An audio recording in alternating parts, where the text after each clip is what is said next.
Okay, good afternoon, everybody.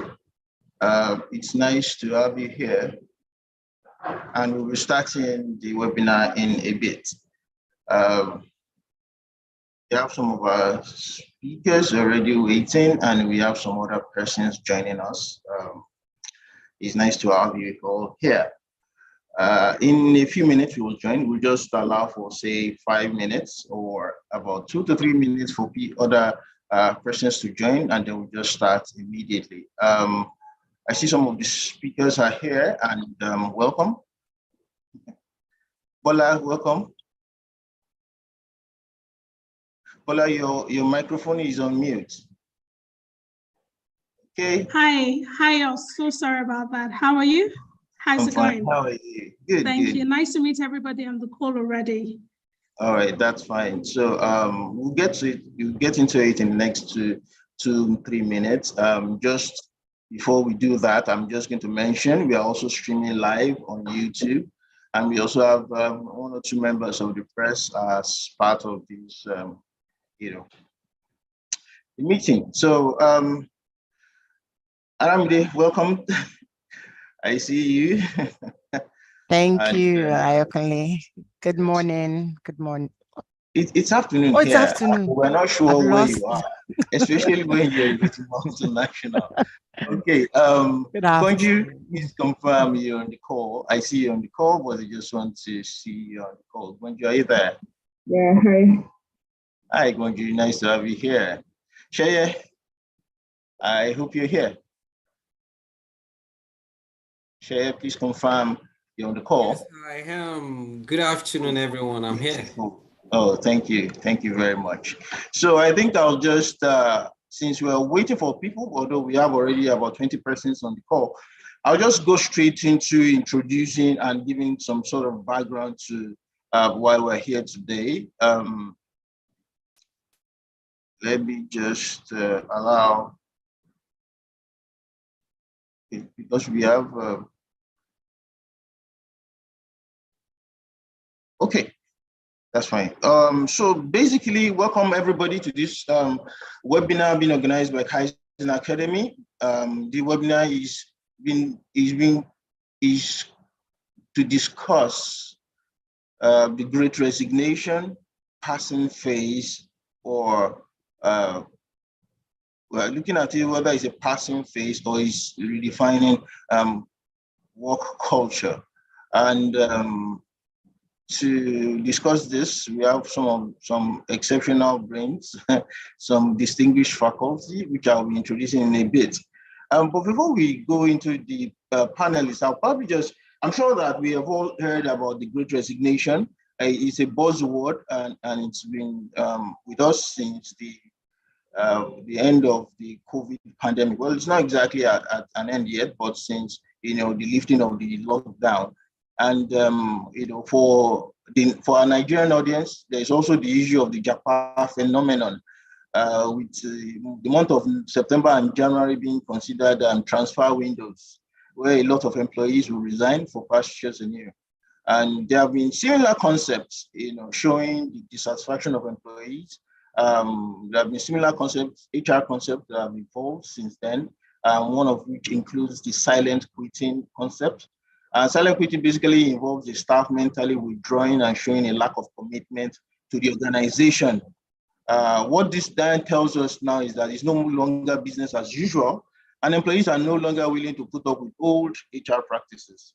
And with the introduction of the Gen Z into the working class, then that means you now have a working class that is not willing to put up with unwholesome HR practices. Now, the question and what we'll be spending time discussing today is what your organization is doing about it and how you're mitigating its impact. Whilst you might be forgiven for thinking this is majorly an HR discussion, but it's also a conversation that management team and managers should be having a conversation about as it impacts the organization as a whole. So to discuss this topic, we have an exceptional panel. We have I'll be introducing our first speaker to discuss this is Oluwakemi Akinobi. Oluwakemi Chinubi, ACIPM, MSCHRPL. Oluwakemi is a career coach, influencer, and author who believes in the power locking in human potential. And that there is always room to deliver excellent results. She's a dynamic HR practitioner with over 14 years of cognate experience. She started her career as an HR generalist and has carved a niche for herself in career development design to help individuals chart a course in their career and life's journey. She's a trailblazer, a self-starter, an analytical professional who loves to meet people, exchange cultural values, and leave a positive impression. She currently provides HR services through HR Springboard, a company she pioneered and founded, and which is based in Georgia, United States. Welcome, Oluwakemi. Oluwakemi, are you there?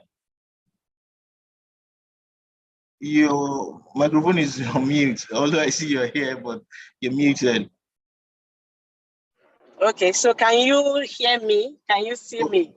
Yes, we can now. Welcome to the program. Thank you so much. Unfortunately, Right, I had a call this morning, so I had to be somewhere. So I'm in transit as I speak.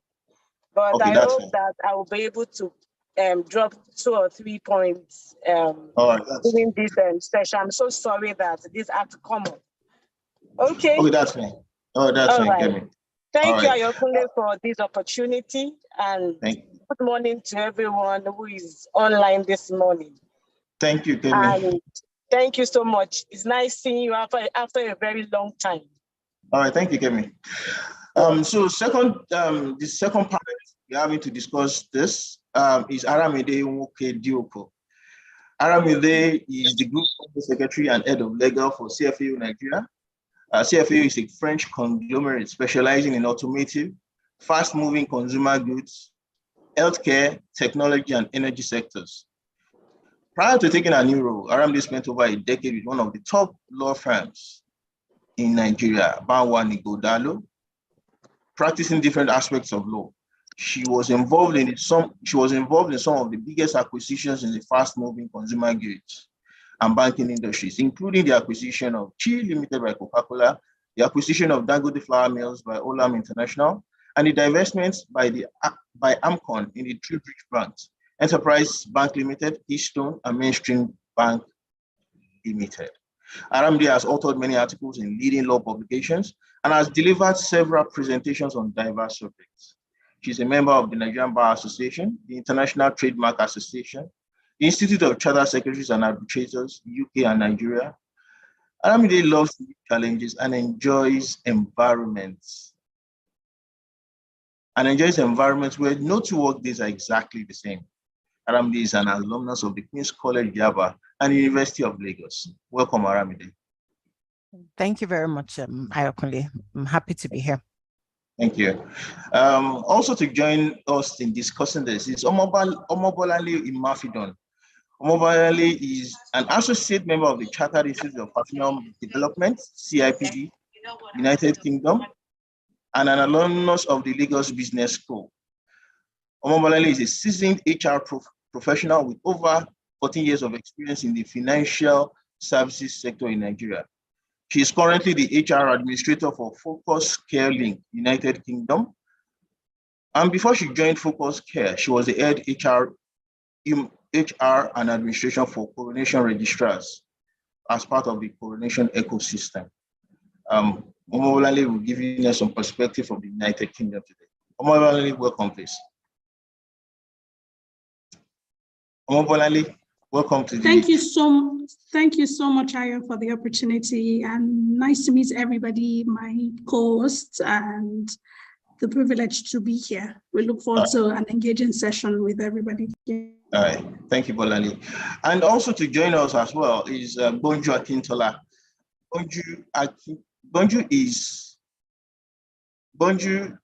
Bonju Akintola is a certified leadership and performance coach.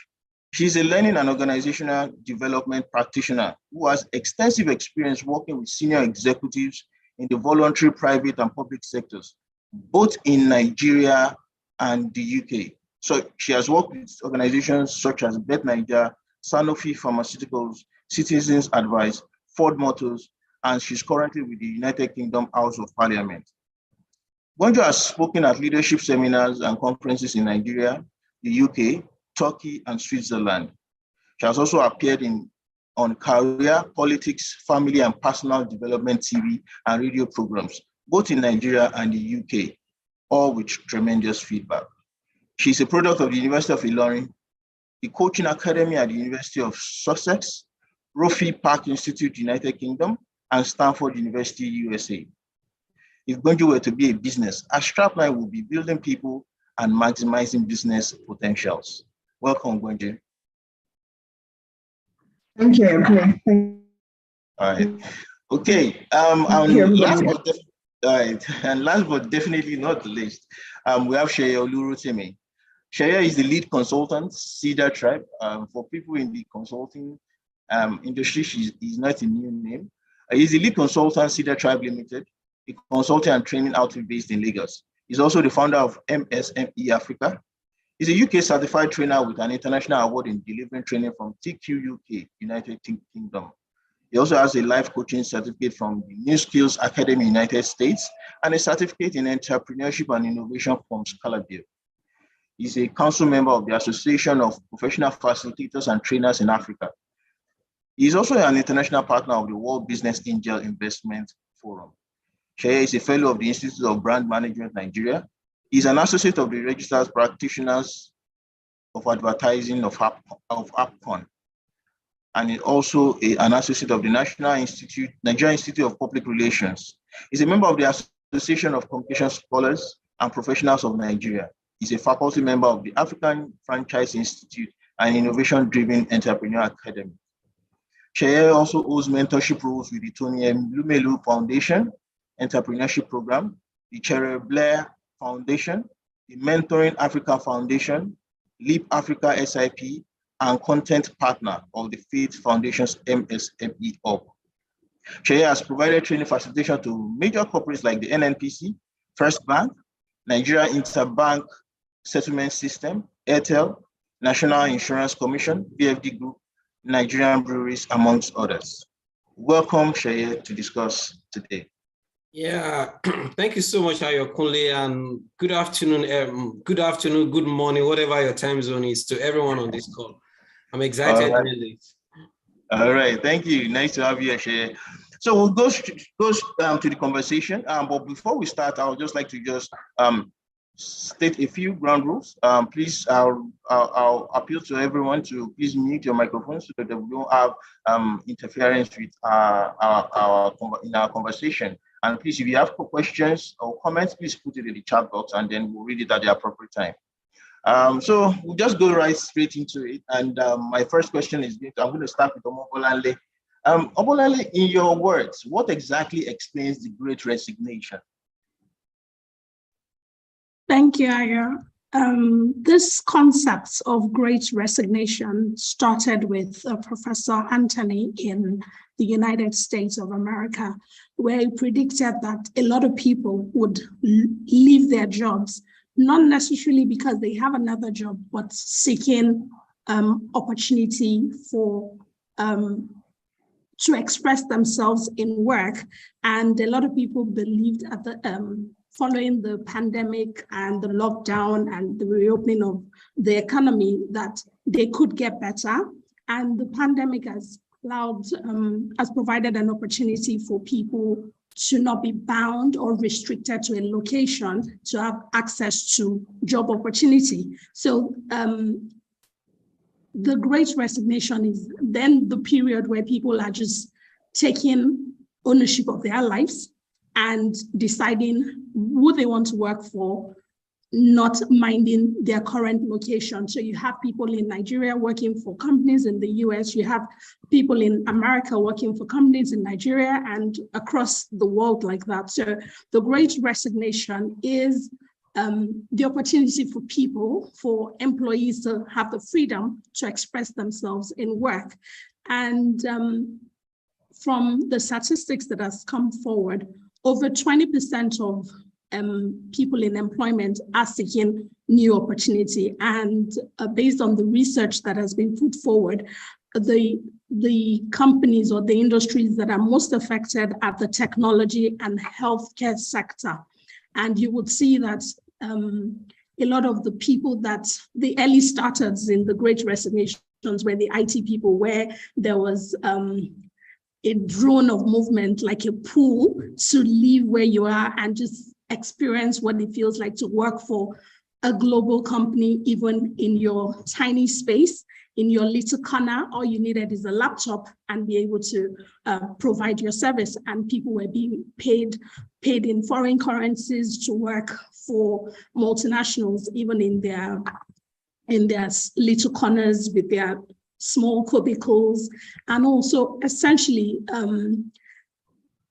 employers, I would say that like with most things with Nigerian employers, we were not ready for it, I would say that. So the Great Resignation, in summary, is the pool for people to be able to express themselves with work-wise, deciding who they work for, where they want to work, and sort of negotiate their service and get paid for the value they bring to the organization that they choose to provide the service to. Thank you. Interesting. So I take from what you have said, like the overriding motivation is to take charge of your life, which is basically not something that previously, was something people did. Now you've spoken about the fact that there was the first set of movers were the tech persons, and for somewhat it coincides with when we started remote working and remote meetings. How much of an impact would you say remote work has had on this movement? It had a significant impact on employees. With a lot of, when the remote work started, a lot of people didn't understand it. People were wondering. Some companies offered to pay for the space that you used in your home to provide the meetings, or to be able to provide the service that you were being paid for. Some employers took the liberty of saying you needed to work more. So meetings were being called at odd hours because you're home. So they feel like you didn't have any other thing to do with your life other than provide a service.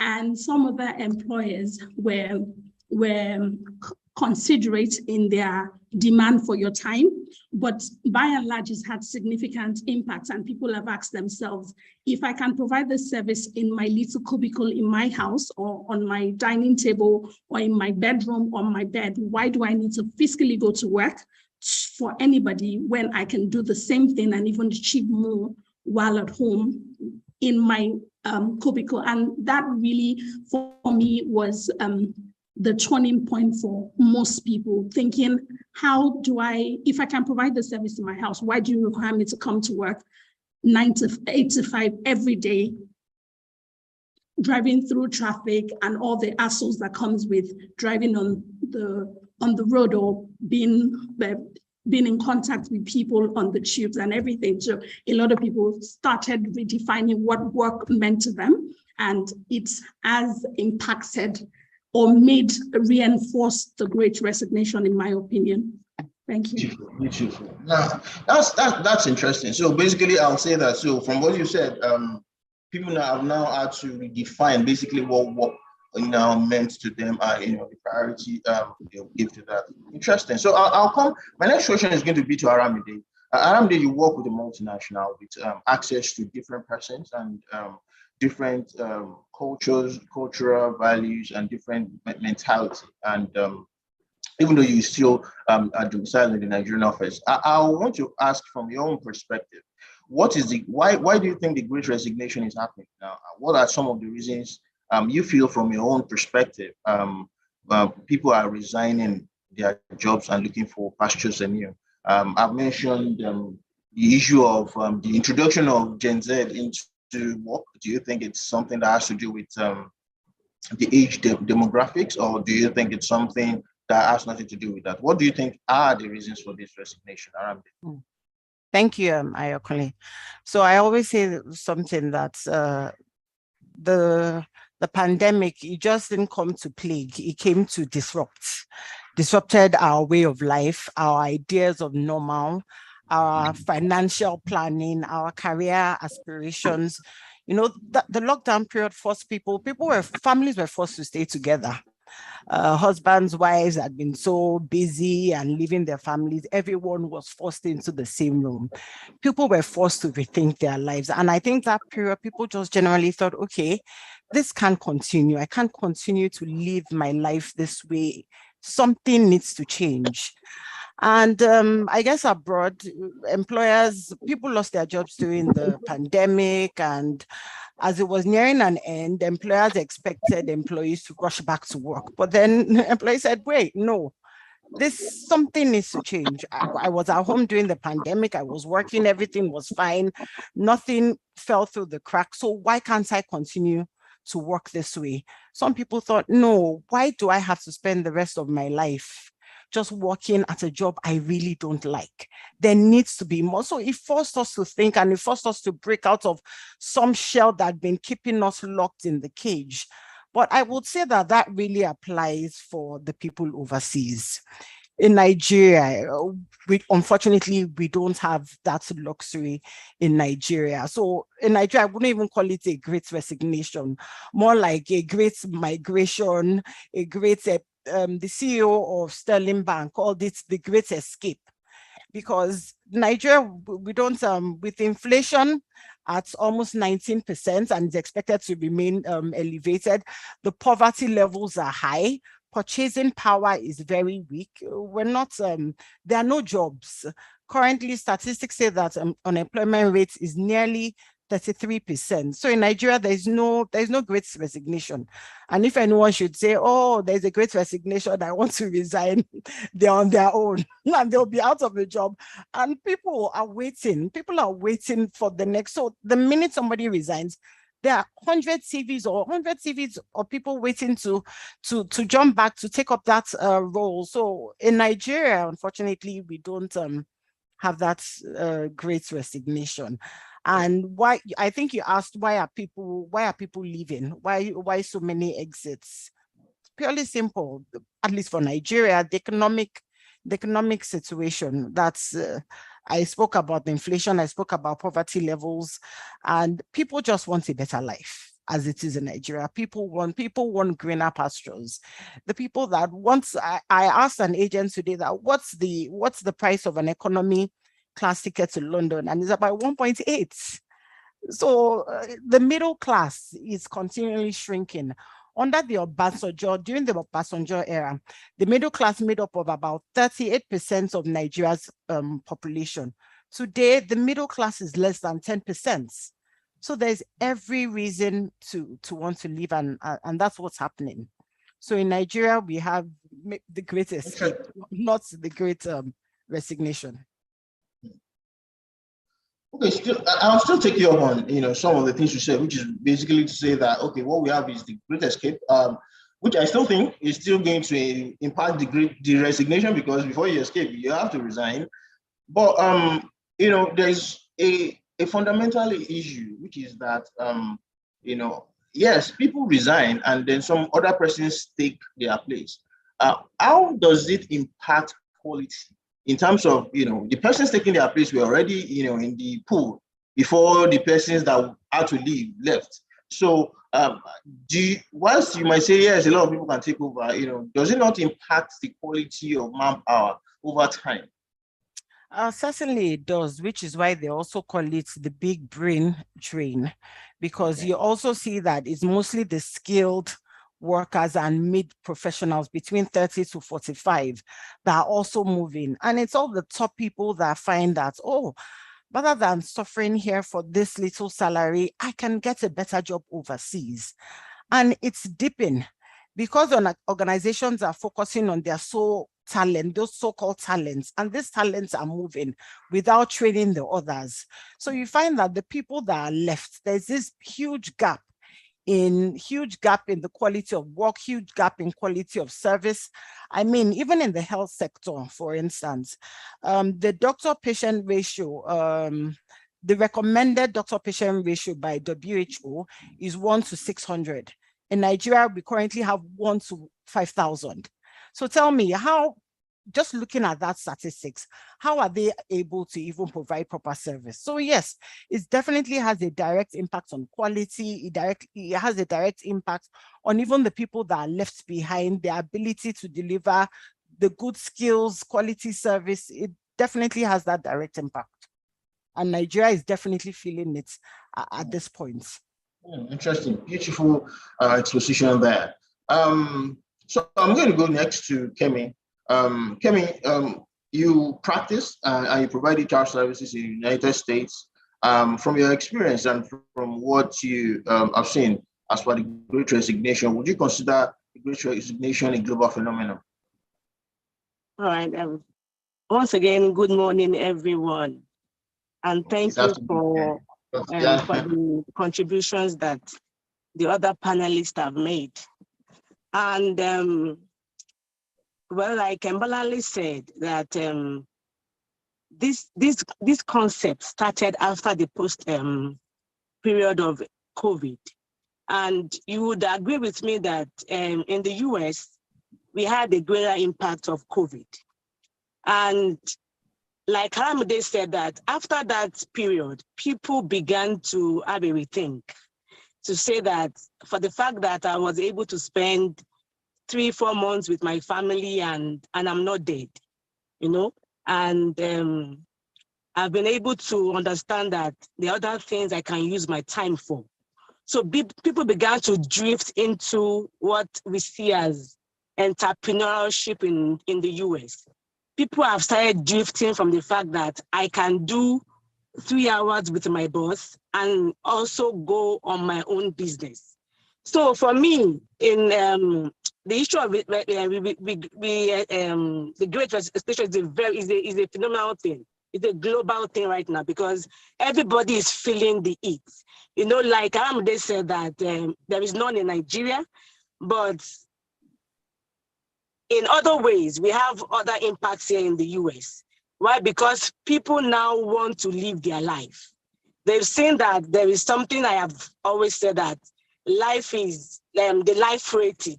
You know, people just feel that right now, life is short. And the rest of the days I want to live well. I want to achieve my dreams. So people are having different career decisions at this point in time. And in the US, the concept is actually changing right now because people always say that customer is the king. But right now, the employee is the king right now in the US. Why? Because everybody wants to live their life. They want to do whatever suits their family needs. Now people are already bargaining for jobs that would make them spend more time with their family. And it's unfortunate that this is not just to derogate a particular race, but you know, here in the US, people will say that the Black Americans don't like to work, you know, and the cross of the job falls on either the white set of people or people who are coming from Africa like us, who understands that we need to work. So and now employers are finding it very, very hard to lay hold of an employee to say, okay, they're going to spend the next 5 days or 5 years with me. And at the point of onboarding, even the employers are scared because they will ask you questions. Are you willing to stay for the next 2, 3, 4 years with us? Because they know at the end of the day, when people get better offers right now in the US, they move. So this concept is one thing that is very prevalent right now in the US. And I think it's a global thing, you know. And I'm sure that Bonju can give us more insight, you know, from the area of, from the UK and Europe and even Bolanle as well. It's a global thing. And it's something that we have to live with right now. I don't see it, for me, I don't see it like a passing phase. I see that some that will last for a very, very long time. So it depends on how we want to fit our life into this particular concept right now. Thank you. Beautiful. Thank you so much for that. And I've learned a lot about that. And quite frankly, I think I can relate with the new approach towards employees. Now companies are beginning to understand that employee is king. And I've had a lot of strategy practitioners also say that make the employee happy and you make the customer happy. And so there's an increasing understanding of the criticality of the input of the employee. So thank you so much for that. You've also said something about the fact that people are they're spending more time with their family, and which is something also Aramide did mention. Now, the last few years have seen a lot of migration in terms of families migrating and all of that. Do we then say that it's also something that is directly also responsible for this in terms of family considerations and family migration? Kemi, still on you. Okay, I think the impact of this migration is falling more on the Africans right now, because a lot of people want to move. Of course. And people are trooping in. But the most important thing that we must understand is, even for people who troop into the US or the UK, you must understand that we must have a basic platform to excel in our careers. So at the end of the day, people are not even actually doing the thing they desire to do. You have left your country, you have left Africa, you were a bank manager, and you come back, you come into the US and you start washing plates in the restaurants.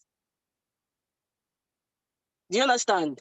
So for me, I think people have left that concept. Yes, it's good to leave Africa, but for us to fit into the US or in the UK, we must understand that we must balance our qualification with what is pending right now.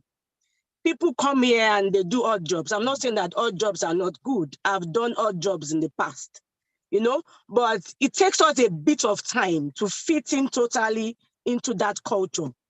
It takes us a lot of time to be able to match up with what is happening right now in the US, because people need to spend time to get more qualifications to fit into jobs that are available. So even as people are trooping in, they're not still meeting the demands of the employers on ground. Like people will say that the health sector and the IT sector are the ones filling I think now is the whole sector. Even let me get down to the bottom line. Even those who are unskilled, they don't want to do unskilled jobs anymore. They will tell you, I have just 2-3 hours to spend with you. At the end of the day, I have something else to do. So I think it's a whole different ball game entirely, and I hope that we'll be able to understand where individuals will fit in during this time, because it's something that is, for me, it could be disturbing, but I hope that individually we can chart a course for ourselves and find where we fit in this whole concept. Thank you. Beautiful. I'll come next to Gonju. We've heard from Kemi, we've heard from Aramide as far what and also from Bolale about what they feel is responsible for these resignations, and also these concepts, people leaving their jobs. So from your perspective and your experience from in the UK and also working with the UK Parliament, can you take us from your experience on what you consider as whether the reason for this resignation, and just take us through what your opinion is as it relates to this concept? Sorry, can I get the questions about what I think is causing the great resignation, or what people? Yes, the great resignation. Yes. Anyway, Yes. Yes, that's what I'm asking. Yes. Okay. First thing is that it's so exciting to hear my name being pronounced properly by everyone. There's no Gobonja and there's no Bonjour. I mean, it's really refreshing to hear my name. So yeah, a lot has been said that I do agree with. I think the basic thing, as you said, is after the pandemic, the desire for people to have a better work-life balance, which before we used to say it was impossible, but I think it was said that someone just said now that people survived the 2 years and they didn't die. Of course, they had less. But it isn't just that. I think it's the fact that priorities had to be reset, and they realized the importance of that seeing the family. I mean, I hear people say things like, I will never take a job where I do not get to walk my children to school or be home to receive my children. I'll never take a job like that. There's a survey that says that there's an increasing number of mothers who would prefer not to work at all. And that came from having the opportunity to see your children, to wake up with your children. And so it's quite interesting here in the UK, because I don't know how many of you have tried to travel, to try to travel to the UK during the summer holidays, that the Heathrow actually capped flight to 100,000 people per day, because there were not enough people to handle. There are not enough handlers. They had no flight attendants, because during the pandemic, when they laid people off because they weren't making money, these guys became ambulance drivers. They became shop delivery van drivers for home delivery, and they had better working. And these are guys who normally would be working 4 a.m. flying at those odd hours, finally, so that they could actually get good pay and still keep that balance of being at home, not far from home. And so same with the service industry, same with the hospitality industry. So now when he's going to say, all right, now I've got jobs for you. Say, no, I don't want that job anymore, because I've got a better life now. And I might not even get as much as I used to earn, but this life is better. We've heard about health. We had people who have to reduce medication because they've been able to change the way they work. So it's a big revelation for people, and I think that's one of the reasons why people are saying, like, no, I'm leaving any job that's not going to offer me this opportunity. I am not leaving in it. I'm not saying it. The second thing is that there's a need for a desire for better pay and working condition and culture, and that differs a bit. And that's interesting when I compare here with what Aramide said about the inflation in Nigeria and the poverty. Because what we found out, I read a report that says that UK right now is having the highest level of inflation since 1982. But interestingly, we've got the lowest level of unemployment since 1974. See how that differs. So what we're saying is that despite the inflation, because normally if there's inflation, then comes the risk of recession, and people start to be careful about changing jobs because there's always last in, last out if there's a problem with it in a company. But now people are not even bothered about that anymore. It's not stopping people from moving. So it's interesting to see the difference in the two countries. So people are looking for professional career development, and that's what we're hearing. A lot of people are going to, if you're not going to invest in me, but I'm not important enough for you to invest in me, I'm leaving. Respect and recognition, fulfillment at work. People are no longer ready to say work where they're unhappy, but because they've got to put food on the table, they are going to stick the job. So people have got to the point where they're like, I will take the risk. And the other thing that comes to mind is about the culture of an organization. And I think that is one thing I'm very passionate about, and an area I focus on, about culture, especially culture of belonging. I mean, we're talking of Generation Z. I've got a son. My son is of that age. I need to get a job. He's got this management, management training job in a phenomenal international firm. I'm not going to mention that. When he got the job, I was like, oh my God, this is so good. And I was saying, I'm going to come to work from here, for here. But in the last 2 weeks, he's seen politics. He's seen things that's made him cry and come home and say, Mom, I can't believe this is the same place. So the culture of belonging is important. Now, my MSc was, my dissertation and research was on how do we create a culture that enables belongings for Blacks in the workplace. So I focus on Black people in the UK, but it's the same principles. And I came across this quotation that says, because we talk a lot about diversity and inclusion, don't we? The diversity is inviting me to a party. Inclusion is inviting me to dance. But belonging is me feeling free enough to dance. So how do you as an organization, so if I come to an organization this day and age, I don't want to be on the balcony watching you dance and not feeling, I say, come down. When saying come down to me is not enough. I want to feel everything, your systems, your policies, and encourages and makes me believe I can feel free enough to come down from the balcony to dance. So do you understand? So people are looking for areas where organizations where they can feel that sense of belonging. And because the atmosphere is right, because there's opportunities, people are taking it.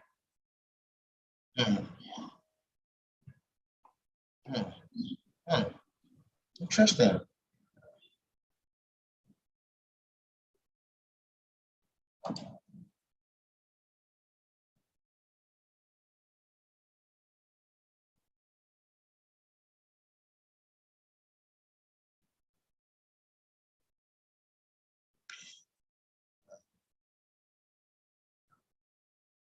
I don't know if I've been lost. I don't know if it's my network or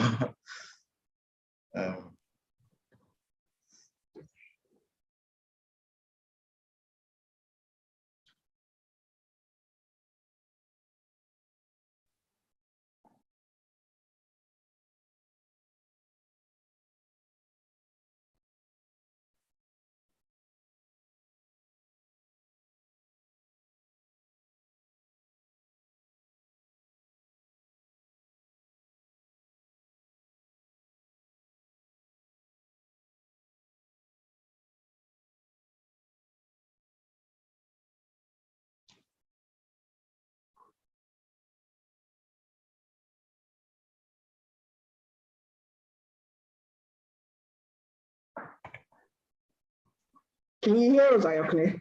Oh yes, I'm back. Okay, I didn't know at what point I went off. I just noticed that a lot of you were frozen, so I realized that the problem was from my side. I'm going to. I did hear you, and I heard about the importance for employers to create that sense of that culture of belonging. So it's not just inclusion, but also creating a culture of belonging. And there was something you did mention about, your son joining a place and at a point he wasn't satisfied. So still brings me back to the issue of, do you think that is there an age issue or is there a generational issue that has impacted this resignation as well, in terms of what employees are willing to put up with? For you, for instance, when you started work, there were some things that you could put up with that the new generation might not be able to allow. So would you want to talk us through that? Do you think there's an age demographic thing in play here? I think so. I think there might be. I think we also are getting the older generation are having more, as we say, we're bolder because we're seeing the younger ones achieve things that we never thought. Even between children, my first son would say, "Oh, Mama, I couldn't think of asking this." That these younger brothers asking, it's the same concept that because maybe he never thought he would get it, and then his younger brother will ask. So I think we've got a generation that have an entitlement mentality.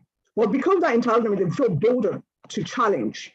And it might be different from what Aramide is saying. It depends on perhaps the family, the experience and the opportunities is available. But these children have not suffered the way we've suffered. I know how many applications I did. They haven't suffered. I mean, my son finished uni, and by the second application of not getting a job, he's already getting agitated. And I'm telling you, Brian, you don't know how many I've had to do. Was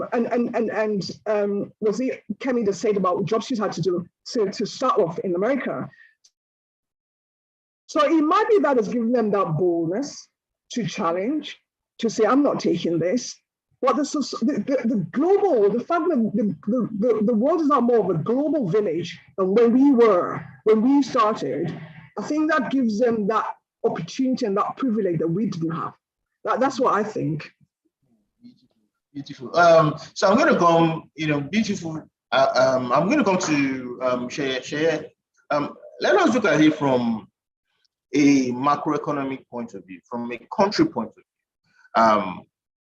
Brain drain, we've heard things about brain drain, we've heard about the inflation rates and all of that. Now, this great resignation, Sheye, in your opinion, how does the great resignation affect the economy from a macroeconomic point of view?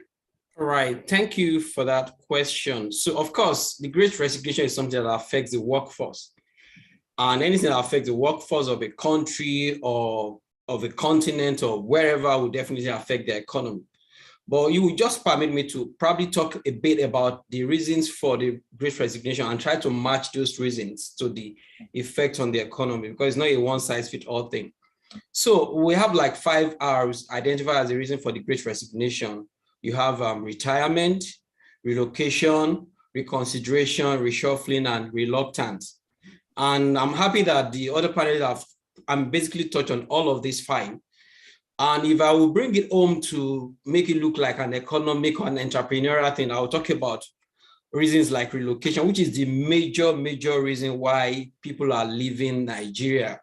I mean, why people we're having that great resignation thing in Nigeria. A lot of people are leaving Nigeria for other countries where they think their lot will be better. Then you also have access now to global opportunities. So we cannot, I mean, nobody will contest the fact that the great resignation rode on the back of COVID-19. And that was when people began to realize that I can actually stay in Nigeria and work for a company in the US, in Canada, everywhere and anywhere. And so that is another reason, the fact that we now have access to global opportunities. So you see people who are leaving organizations and you're asking them which company are you joining, and you think they will probably mention the competitor down the road or in another location, and they will tell you, I got a job with a company in Netherlands, right? I got a job with a company in Canada. So that's another reason. We now have access to unlimited global opportunities. Then of course there is this boom in the tech startup space. Whether I want to agree to it or not, those guys are changing the whole landscape. The tech guys, the startup guys are changing everything such that I mean, I've seen a couple of people leave big corporates to go and join what you call a small tech company, but they're getting paid a lot better than they were getting those big corporates because the tech guys are here to stay. And then the funny thing, the interesting thing about them is that even if they are big, they are commanding a lot of resources. They have a lot of money coming in from investors, from VCs and what have you. So you see a typical company in Nigeria that is a unicorn, a tech startup who is a unicorn that employs less than 1,000 employees. But you have a bank that is over 100 years old, that is employing thousands of people, but you find out that the valuation of that tech company is actually a lot more than that of the bank. So because of that, people are leaving the traditional organizations to go to these tech startups because it offers them a lot of other benefits, a lot of flexibility. They can work from home, they can do a lot of things. Right? Then, of course, there's also the awareness of the gig economy. Everybody now wants to have better control of their time, like every other person has said. So if I can work 2 hours somewhere here, I can work another 3 hours somewhere, I can actually do a couple of things together. I have more control over my family, over my time and everything. So that's another reason. And of course, there is this awareness about entrepreneurship. Now everybody wants to start their own thing, right? But of course, after some time, some people have to realize that that's not their destiny. So having mentioned the reason why I think people are, why we have the great resignation, I'll try to match those reasons to the effect on the economy. So if people are leaving because, if they are leaving because of JAPA, right? If they are leaving to go to other countries, that's brain drain, like you rightly identified. And that is a negative for the economy because it means that we are losing our best hands to other countries. And then, of course, we also know that the economy is the sum total of what's happening to organizations and individuals. So if you want to know the impact on the economy, look at the impact, right, on each organization and each individual. So for instance, if I'm the head of HR, I'm losing 3 people every week. What it means is that I will have to spend a lot more resources to get more people on the job. And when they even come in, they don't blend like immediately. I spend like another 1 month for orientation and whatever. So the company is losing a lot of revenue. We're incurring a lot more cost. And of course, that affects the sum total of the GDP of the country, which is a negative. So when people are living like that, it affects the economy in a negative way. Then, of course, when people leave because they are tired or they are just reluctant to pick up a job, or they feel like life is becoming too hard for them, and they are not doing any other thing, that of course also still affects the economy negatively. But it's not all gloom and doom. When people are leaving to start their own businesses, it's a plus for the economy, because that means they will employ maybe 1 or 2 more hands after some time, and that will reduce our unemployment rate. That will be a positive, if that is the reason why people are leaving. And of course, I talked about the tech startups. You find out that for those big tech startups, the top 10 that you can identify at any time, I can take a bet that between the beginning of the year and now, they will have had nothing more less than 10 of their employees leave to go and start their own startups. And what that means is that we are getting more people who are starting their own business and employing more people. So that's a plus. If you are resigning to go and start your own business and you're employing more people, that is good for the economy. But if you are resigning to leave the country, or you are resigning and you're not doing any other thing, or you become underemployed, that is a negative for the economy.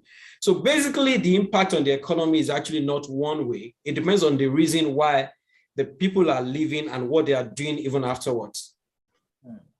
Beautiful, beautiful. I'm sure I've heard you about, it's a two-way thing, in terms of, the positive impact. You're speaking about the positive impact and as well as the negative impact. I was also going to ask you, from a diaspora remittance point of view, how that impacts the economy as well. I know that's positive, but let me hear from you. Okay, diaspora remittance has been identified as one of the major sources of foreign influx of funding into the economy, right? So of course, when people over there are doing well and they are sending money down here, it's a plus for economy. But if they have things that are affecting their own productivity and being able to earn over there, it's a big problem. And you get to know people complain about the cost of living rising in the UK and other places. What it means is that they won't have so much to now spend back and to send back to the country. And that's a big problem.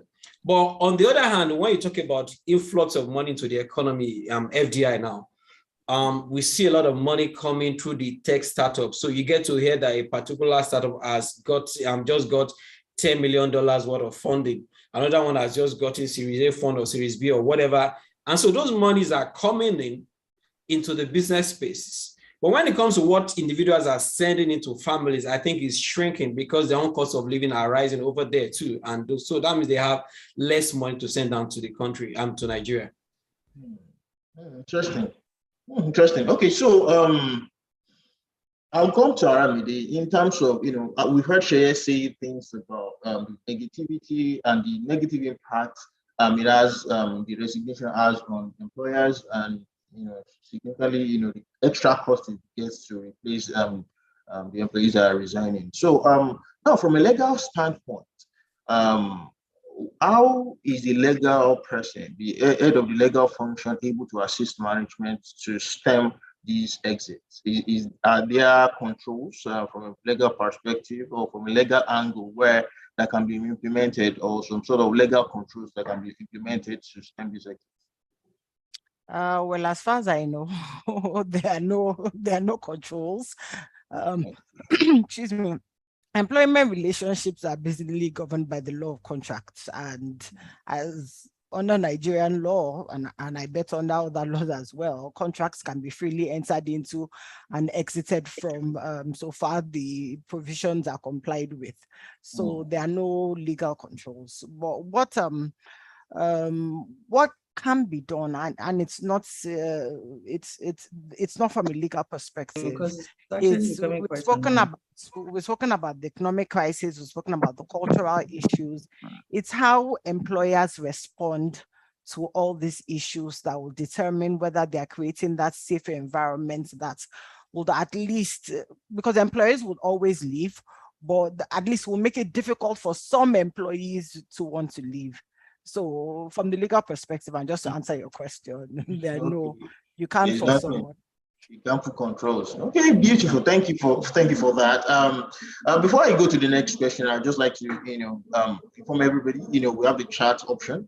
Please put in your questions, put in your chat. Please have conversations around what is being discussed. If you agree with any of the speakers, please let us have your view. Let us get feedback from you so that we can have an interactive session. So my next question is going to still back to Sheye. Now that we know that people are looking to move and people are looking to resign from their roles, what do you think senior management and leaders should be doing to minimize this exit? I'm aware that we have some leaders and managers here. What would you think should be some of those things that senior management and leaders should be looking to minimize this exit? Okay, I think basically we'll be able to identify the fact that people want to have more control over their time and over their lives. They want to have more work-life balance. They want to be able to attend to their families, which COVID-19 afforded them. And they saw how sweet it could be to spend time with family. So I've seen people go on a salary cut, right? Because the conditions of the new job they are picking up are a lot better. So I think one of the things that management should do and HR managers should do is to introduce a lot more flexibility. I still find it very funny that people still want you to report, in the office like every day when it is not totally necessary to do so. I was talking with someone last week. Everybody that works with me works from wherever they are. Some of them have not met them before and they are productive, but some people still want to see your face. I don't know what it means. Like this Monday when it was raining like anything in Lagos, I was trying to imagine that somebody would leave like Ikorodu and travel down to Lekki because he has to go and resume a job. That if he had stayed back in his house, he could have done a good job and then still deliver. So let's have a lot more flexibility. Don't always insist that people have to show up in the office every day. That's number one. Then number two, let's have some more motivation. The economy is really a lot. It is not getting funny anymore. Inflation is actually, we'll talk about 19%, but when you actually go into the market, you might actually probably want to say that the inflation rate is a lot more than 19%. You buy something for 1,000 naira today, next week is 1,500 and what have you. So they need to improve on welfare package as much as possible if they can do that. And if you can't increase salaries, help people save costs on transport by asking them to work from home where it is possible. That's also some sort of welfare package for them. That's some sort of motivation for them. And of course, create a room for regular feedback. A lot of time people leave because they have bottled up a lot of things that they thought were wrong in the system, that you are not allowing them to talk. I know staff of a particular organization that could not complain about what was happening. But if you go to Glassdoor, what do you call it now? Glassdoor, you see what they write about the organization. So do you want people to go and complain about you on Glassdoor, or you want, when there is a Twitter and when people are talking about bad places to work, you want them to mention your name there? No. If you create a good platform for feedback within the organization, you might actually get to know what are the pain points and what people are complaining about. And you might be able to quickly address it before they try to vote with their legs, right? So if you can address those things, I think that will somehow stem the tide of the great resignation to some extent. And I think also when you give people option of having some form of equity in the business, it makes them feel like they are part of the business. So I've seen people do it as little as 0.0005% or something in a business. People feel like it's part, I'm part of the owner. So when you have employees that are very, very good and very key, and you want them to stay back, you might want to introduce equity as part of their remuneration. That makes them feel like if the company thrives, I thrive. And if the company goes down, I go down. So I want to put in some more, and I'm not thinking of, just leaving by the time I get the next an additional 20,000, 100,000 to my salary, because now I'm part of the business, like I own a part of it. Beautiful. Thanks so much for that, Sheye. You said a lot, and but I want to look at what other companies are doing. I like some of the things you've recommended, but from the US, for instance, Kemi, I'd like to know, for instance, what companies are doing. How are companies responding to stemming the tide of the Great Resignation? Are they beginning to have they started putting measures in place to stem the tide? Kemi, can we hear from you? All right, thank you, Ayokunle. Well, for things happening in the US is not actually a peculiar thing to us. Is that, like I said, it's a global thing. And a lot of times I've seen organizations do different stuff recently to ensure that they still keep their employees, in their workplace. I've seen organizations investing more in technology. One major thing is technology. Now, they are not even weighing it down at all. The investment is huge because they realize that at the end of the day, if I can't get to have you in the office, then you can actually work, from home and be flexible with it. And even now, organizations will even send you your work package at home before you resume to work. And for me, that is one huge thing that I've seen them doing in the US, and also providing work flexibility. The modalities of work in the US or in the UK is different from what we have in Africa, where we do paid employment. In the US and in the UK, you pay as you go. You do 2 hours, you get paid for 2 hours. You do 3 hours, you get paid for 3 hours, And is maybe for very few organizations, you see them doing the paid employment, the paid salary at the end of the month. So, and for that kind of salary structure, it has helped employees to be able to do even 3 jobs at the same time. You see, I have a friend that works from home, and he works for 2 organizations at the same time. And I keep asking, how do you do this? They tell me, I'm at home. I work from home. So employers now provide this what we call the hybrid workplace, where you come 2 times to work and 3 times you're at home. So I think we need employers need to be more flexible, like Shaya said. Now the employee is king, and let's be honest with ourselves.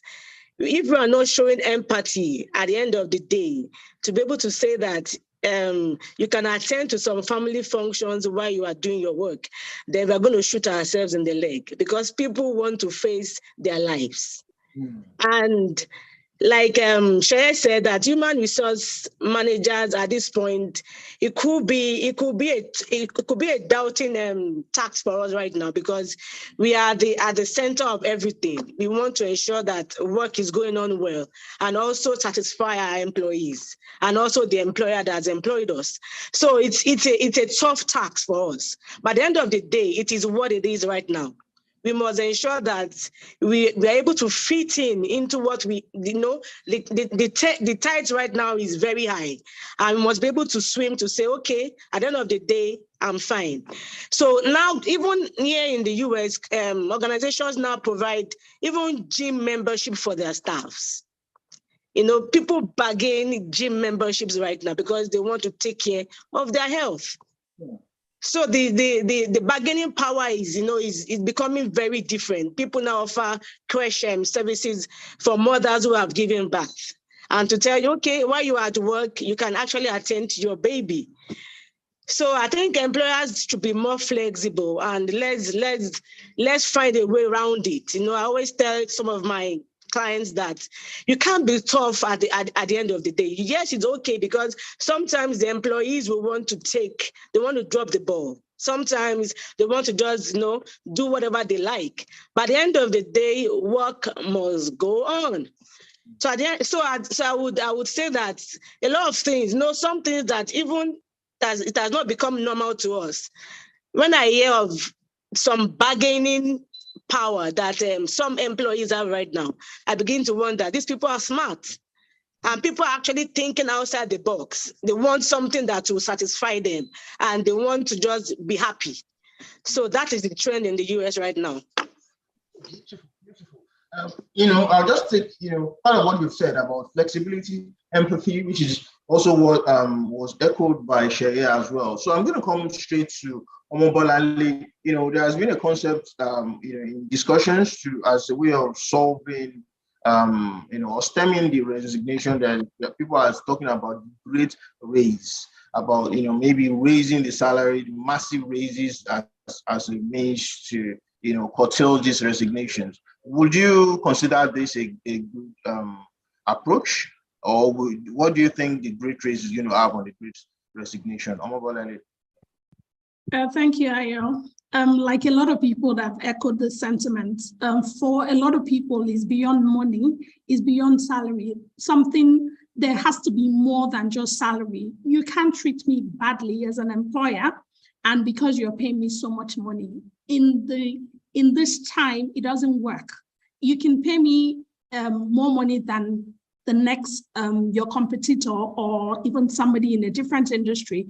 If you don't treat me right, I am going to work, because we've come to, particularly with COVID, a lot of people had to stay at home. A lot of people have mental health issues, and that the period of staying at home with families, with just being isolated, accelerated or even made the mental health issues worse. A lot of people didn't know they had all these conditions because there was a lot of interactions, but with mental health. So you can't, as an employer, be insensitive to some of the things that your employees are yearning for. You can't say as an employer that I don't care if you don't like to work, you're claustrophobic, but the space I can provide to you is a small cubicle that you have to work in. You either take it or leave it. Of course, the person is going to leave it.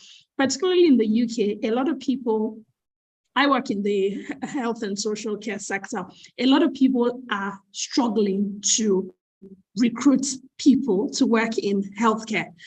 I have to deal with a lot of interviews. People will come to my interview table and like, oh, this is all you have to offer. I'm sorry, I'm not interested in healthcare. I'm not interested in working in domiciliary care. I'm not interested. And you're thinking, you don't have a job. I'm filtering from a Nigerian perspective. You don't have a job.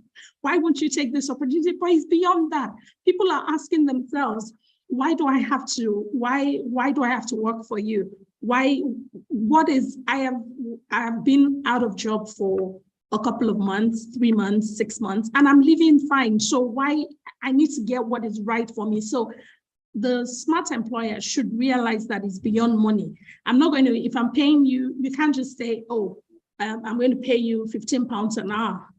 And then if everybody's paying £10 an hour and I offer you £15 an hour, then you will take the job. People will still throw your £10 an hour. People will still throw your £15 an hour to your face and say they're not interested, because for them, the working conditions are not right for their mental state. The engagement or the interactions with the company is not for them, is not what they see themselves doing a long time. So why do I need to get into this employment? And I've seen cases where people join an organization today, particularly in the UK, and they work 2 days and then they walk. They don't just come back. They just go and never come back. And they're not even giving you notice that I'm leaving because of this. They just don't come back. And I was speaking to a friend of mine that works in charity. What the organization has done is they work outside, the office is outside London.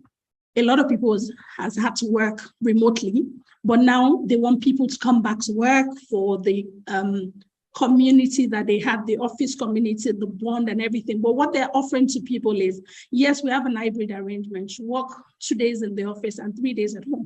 However, when you do need to come to the office, we have a hotel next to the office. We will lodge you for the 2 days you will need to work in the office. Please, who wouldn't want to do that? So you don't need to worry about driving. So you just take the next tube to work and know that you will be there. You'll be accommodated for the next 2 days. Those are some of the things that organizations in the UK are doing to retain talent. And even if you work in the charity sector, a lot of people say it's intrinsic value they're looking for. I've had people tell me that, yes, it's intrinsic value, but cost of living is rising. So I need money to support my lifestyle. I need money. So it's not enough for you to just throw money at me. I need my mental health to be intact. I need the interaction. Yes, I need to have my sanity to work for you. So it's not about just throwing money. There are other considerations that a lot of have come to terms with, a lot of employees considering before they take up an offer. And that's my perspective. So just throwing money out there will not solve or reduce the Great Resignation. People will still be drawn to where they are happier, where they are supported better, with other things beyond just the salary or the allowance that they get at the end of work. Thank you. Thank you so much for that. And, it's so expansive, and basically, so effectively, it's not enough to just increase salaries. It's not just about the pay. We're now talking about mental health, about family time, work-life balance, and all. So thank you so much for that, Omobolanle.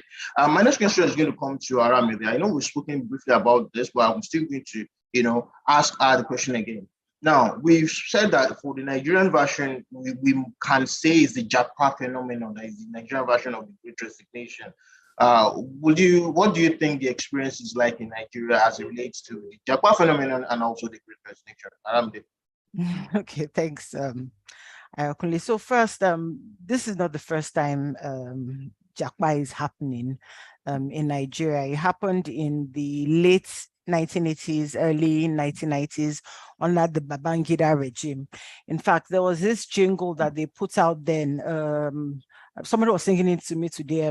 Andrew, no, go check out Nigeria, go survive. And I heard it and I was just laughing. And I said, okay, maybe now our government needs to do something, a catchy jingle to ensure that, to encourage people, at least not to leave, but people that even stay behind, to encourage them. And essentially, for those who don't know, Japa is just it's a Yoruba catchphrase that means you run away from a dangerous situation. And in this case, what's that dangerous situation? The dangerous situation is Nigeria, unfortunately. We've spoken about the economy, we've spoken about inflation rates, we've spoken about, and there was something Kemi said, she said people moving and then people are not doing what they want to when they move. But in most cases now, people are even fine with not. So bank managers, yes, are resigning and they're moving. They're fine with not getting bank manager jobs.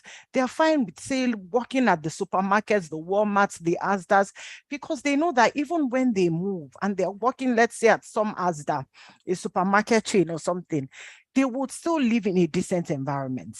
They will still have 24 hours lights. They will still be able to afford the basic things that will give them at least a standard way of life.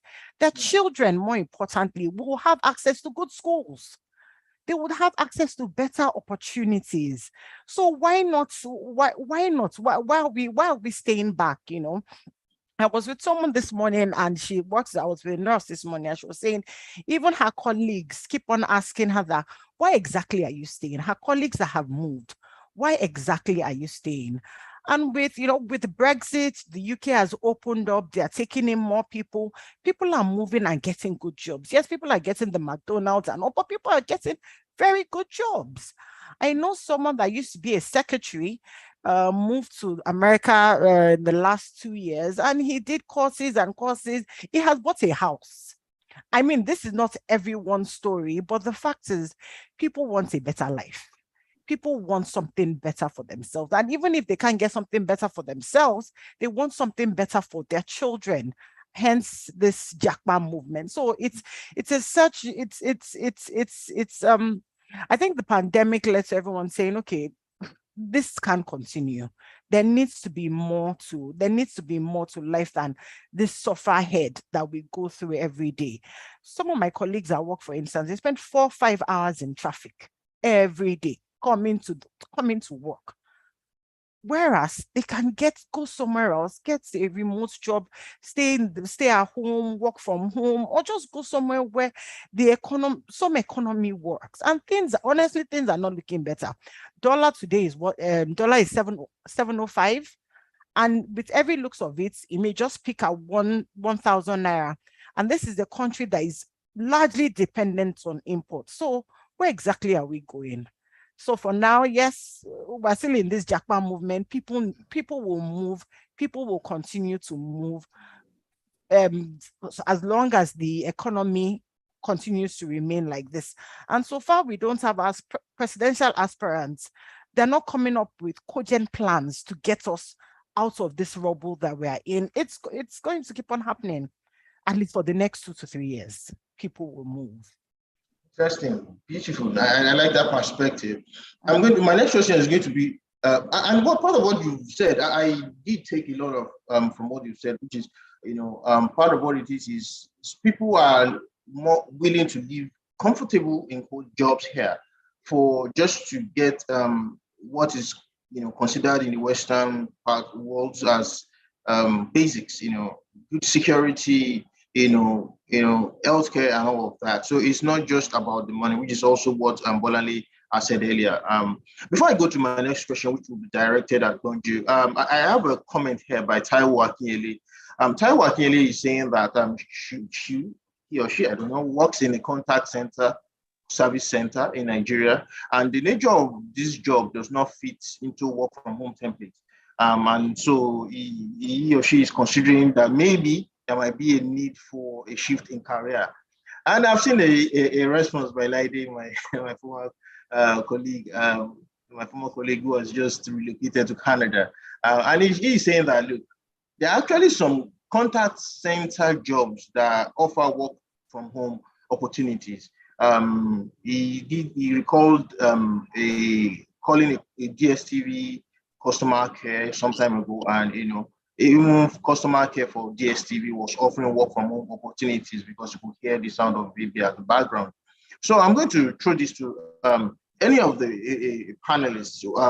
Would you say that in that kind of situation, do you think like there are actually some jobs that can be adapted such that there are some jobs that don't have the remote possibility, or companies need to look at ways to actually make almost every job as flexible as possible? Any of the panelists can take this.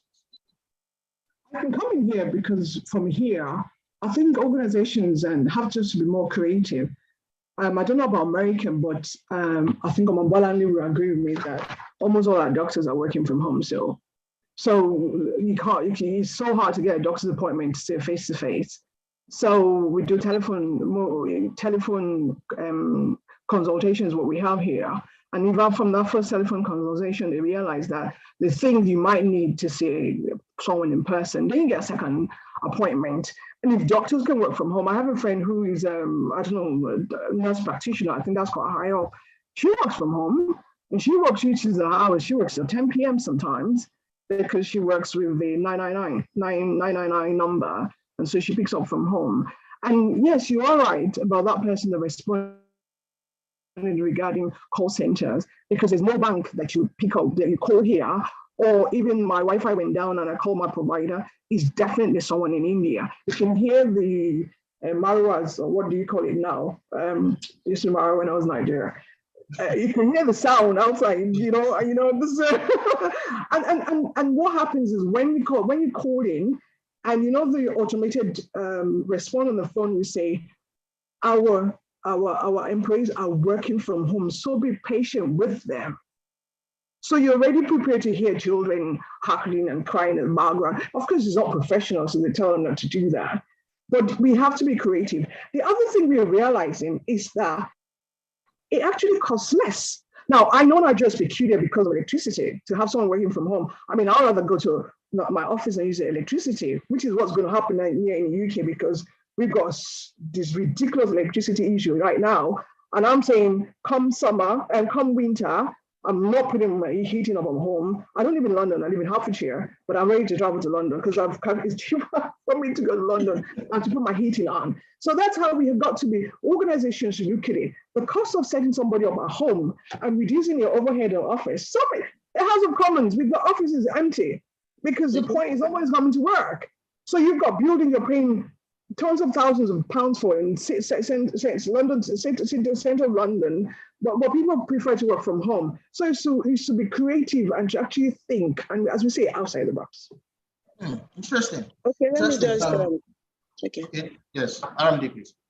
Okay, so I work, and we both work in the manufacturing sector. So it's a bit tough for at least the people in the workshop, the people in the factories. They can't work from home.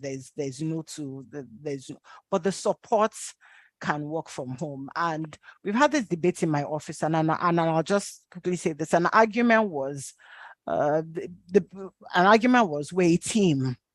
the people in the workshop also want to feel the pulse of the support staff. The people in the workshop are not going to go on their laptops and be talking to the people. So there are times that they would want to see the support staff. They would want to feel their pulse. They want to ask them questions. There's something that even technology cannot make up for. And that's an argument even in my office. So we try to come to a compromise where we have hybrid. So it's not a full-time work from home, but I know that some of the rest of my team like to see me in the office. They like to walk into the office. Oh, this is going on in the factory. We need this help. We need that help. So for some industries, yes, it's easy to, but for some industries, it really can be helped. Interesting.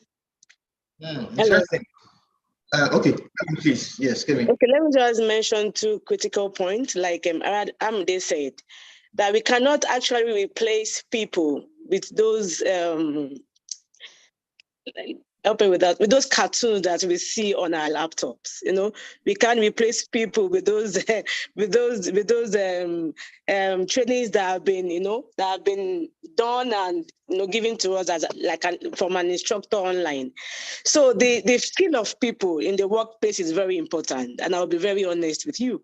Yes, the hybrid work structure has come to stay, but for me, I still want to see people. Because at the end of the day, you are able to relate your feelings to people sometimes.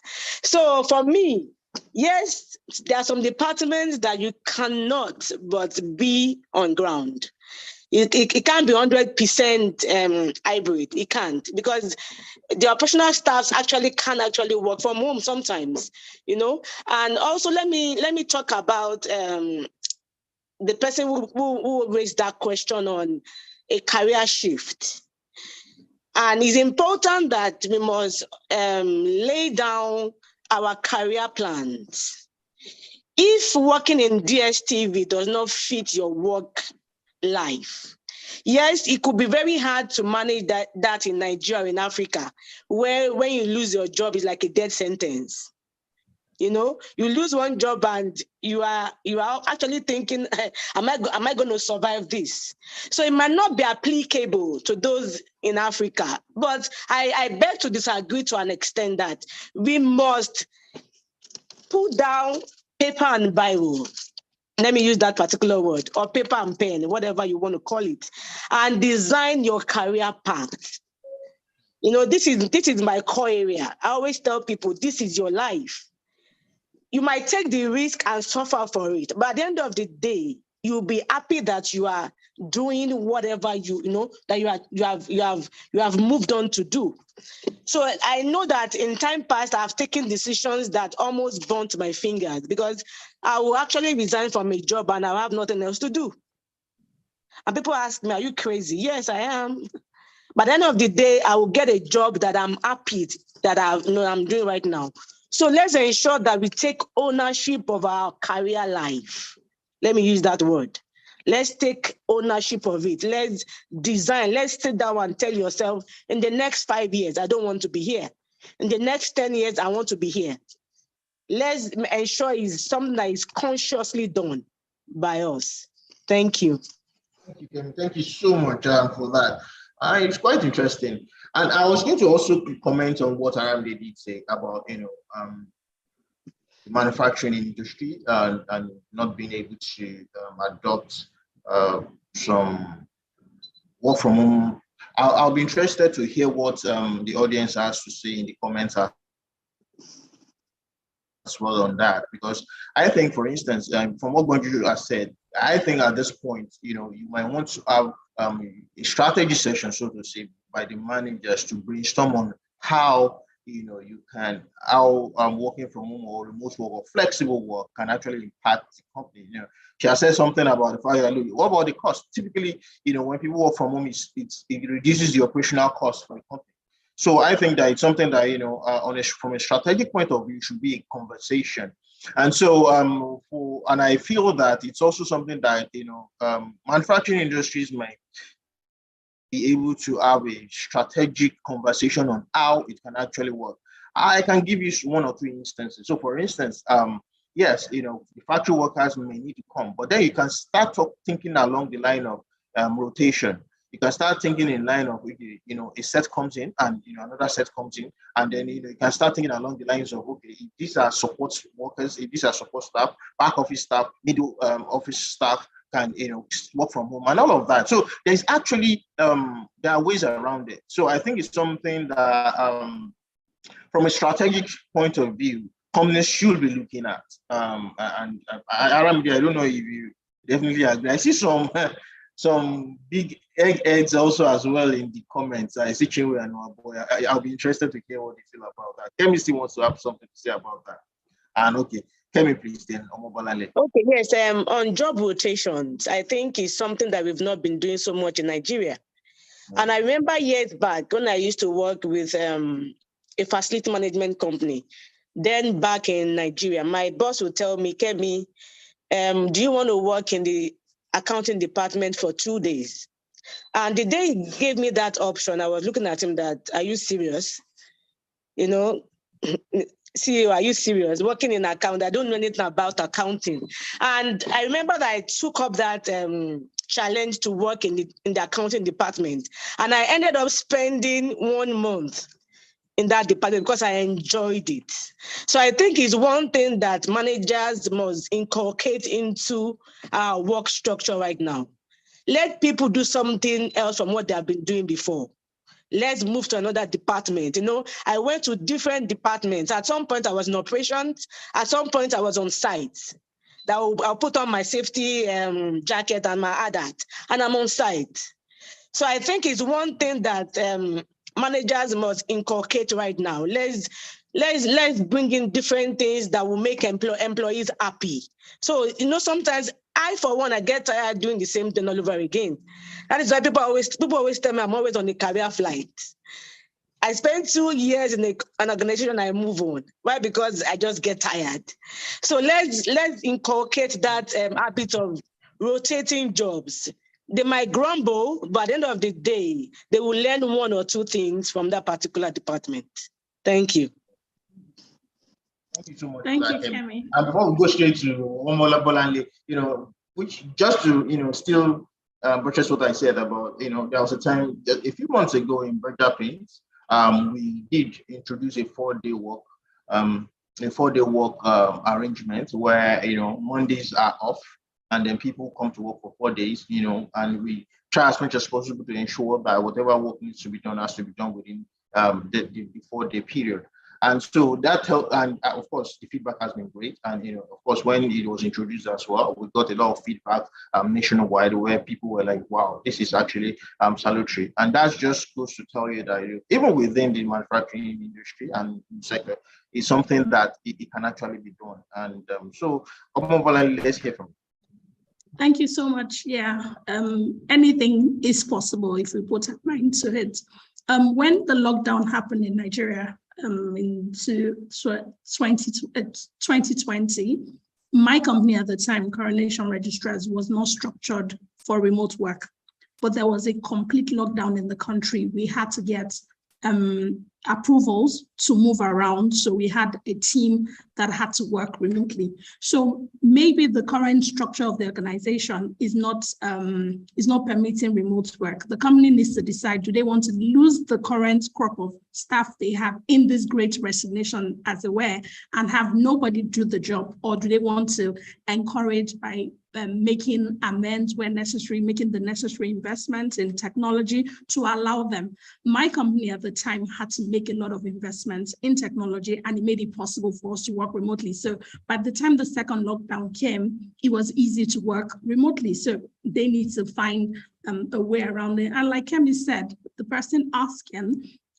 if they need to make a career shift, or yes, that decision is ultimately yours, but you need to plan your life and be sure of what you're doing and follow it through. I always say, one of my mentors once told me that every job you do once you leave school, your first employment, is just a job, but that which you consistently do to build a career is your career, and never allow a job affect your career. So your career is your responsibility. Yes, you could at some point find something to do to keep you going, but be focused on your career. And if doctors can consult over the phone, I don't see why customer service can't, but it's up to the company to decide what investment they make and how they make their people happy in compromise and in reacting or in their reactions to the Great Resignation. Thank you. Beautiful. Thank you so much. It can be done. You just need to put your mind and, you just want to put your mind and be willing to actually make your employees happy. Thank you so much for that, Omolale. My next question is going to go to Sheye. Sheye, the Great Resignation. How do you, from a company point of view and also from a national point of view, how do you benefit from the Great Resignation? Yeah. Okay, I think the first place to start is to look at the bright side of things, right? I mean, from the way it sounds and from what everybody's been saying, the Great Resignation is not what anyone would desire. It's mainly a negative thing. But I think for an HR person, this might sound funny or somehow. Let's say, for instance, you think you want to cut costs and you've been afraid of retrenchment or laying off people, and then so you have a staff rate of 80 and you think you are spending so much on, you have so much overhead going to salary, and now 5 people are leaving. So that means they save you the horror of having to tell people to go, which will have created a bad image for you. But I'm sure you get a lesson in this. Of course, there is the argument on whether those people that are remaining will fit into the roles that are led by the other people. But that might be an opportunity for you to try somebody on a role, and you find out that they actually do excellently well and better than the other person that left, who was earning a lot more. So that's just one way to look at the bright side of things and see how you can now effectively maximize the people that are still remaining in the organization. But of course, if you don't take care of them, they will follow those other guys that are left. So you can look at it from that very perspective, and also see it as a way of getting feedback. When people are leaving and they are leaving and they are leaving in the name of Great Resignation, or whatever it means, is a feedback, is an opportunity for you to get to understand that you are probably not doing something right. And I also believe that's why we conduct exit interviews. So if you ask people that are leaving, apart from maybe they want to relocate, and they give you particular reasons why they are resigning, and you can actually track from those responses that there is something that is fundamentally wrong, that will afford you an opportunity to correct those things, and probably you might just get a better workplace created for yourself, and then you might probably have cases of people leaving and becoming reduced. So that's just one way to look at it. Then for the individual, I think it's a way of looking at it as an opportunity for you to compete better. Let's say, for instance, I'm competing, I'm bidding for a business in a company where 30 people are coming. And out of those 30 people, 10 of them have decided to opt out of the bidding process. That means my chances are brighter. So that's the way every professional should look at it right now. But if you are not prepared for it, you also will not be able to maximize the benefit. So people have been saying it's not just because people are not getting employed, not just because we have too many people chasing few jobs. It's probably also because the people that are also chasing the jobs, they are not employable. So for you to benefit from the Great Resignation, you need to upskill, you need to be employable, you need to learn what are the skills of the future. What are the fundamental skills that employers are looking for, and position yourself better to be able to attract them. So I have a mentee, and she seems to have a good problem. Every single week, and this is not bragging, every single week she comes to me to say, people are bombarding her on LinkedIn saying, do you want to move? We have a vacancy for you. All the recruiters are chasing her. And I told her, that means you are doing something right. So that's probably what can happen if you are very good at what you're doing at this point. You get a lot of benefit because you become like a hot cake for recruiters who are running up and down. They are running kitty kitty and kata kata. You know what we say about it in Nigeria, because recruiters are not smiling right now. So if you are positioning yourself well, it will be of great benefit for you, because you have an opportunity to showcase your skill and get better rewarded for it. And for the organization, like I said, that could save you a lot of costs. And that could also be a means of getting feedback. And for the nation, it's just a call for us to look inward. People are leaving, brain drain hours. So what can we do to the people that are remaining in the economy? So the people that run the economy should start thinking of what they can do to make sure the people that are still remaining in the economy are put to better use, so that at the end of the day, it will benefit the economy, despite the fact that everything about it seems to be giving us negative signals. Yeah. Thank you so much for that beautiful exposition. I'm going to come straight to Marjorie. We've spoken a bit, Shay has spoken as well about it. From your own perspective, what do you think are some of the retention strategies companies may adopt to avoid the Great Resignation? I know you've spoken a little bit about it, but let's just have a recap. Yeah, thank you. So I'm going to give most of the examples from what I know is working, what we're doing in the House of Commons. So I work for the House of Commons, which is part of the UK Parliament, but House of Lords a bit different structures. So we've got a people strategy. We've got two outcomes. We've got two, well, I mentioned two of our outcomes. And one of the outcomes is to be an employer of choice. And the second outcome is a great place to work. And I think what an organization needs to do is whatever they're doing, whatever strategy they choose to work on or to work with, that it's in their consciousness as they go through this whole employee, the employee cycle. So we're talking from attraction to separation, whatever that means. So let me tell you some of the things I think is working, or some of the things we are trying to make strategies we have in place. So one of the things is to consider what we've spoken about so much today, which is about the flexible working schedule. Kemi mentioned about we can't replace people. A lot of us will still prefer to work with people. I mean, I work in learning and organizational development.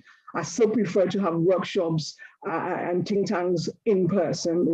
It's better than using whatever tools we have online. The whiteboards never work well. I still prefer flipped out paper across the room.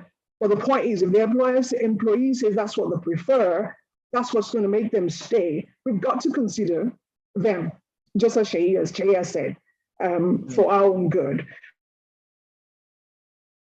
So we're trialing, we've got a hybrid working trial going on now, which ends in December. But what we found out is that there's no one shoe fits all for all teams, just as we've said, for all departments. And so it's about encouraging managers to engage the acts of possibility, what would work for you, So, I mean, my team now, going on from January on now, they're trying to encourage 40-60 coming in. I know lots of people that during the COVID, they sold their house, their flats in London, I went North England where houses are cheaper, and I've got massive houses. Now you can't tell them to come back to London. So how are they going to work? Oh, I wish I was on but please send me that. Charity organizations are giving people hotel. I might just send my CV there myself. So it's about how we. And you talk about what Alamide was saying that not everyone can work from home. So one of the projects I'm working on is what we've called a state-based project.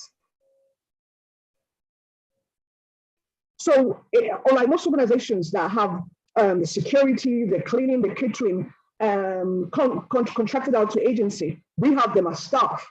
So now imagine during the COVID, and we work with politicians, the House of the Parliament.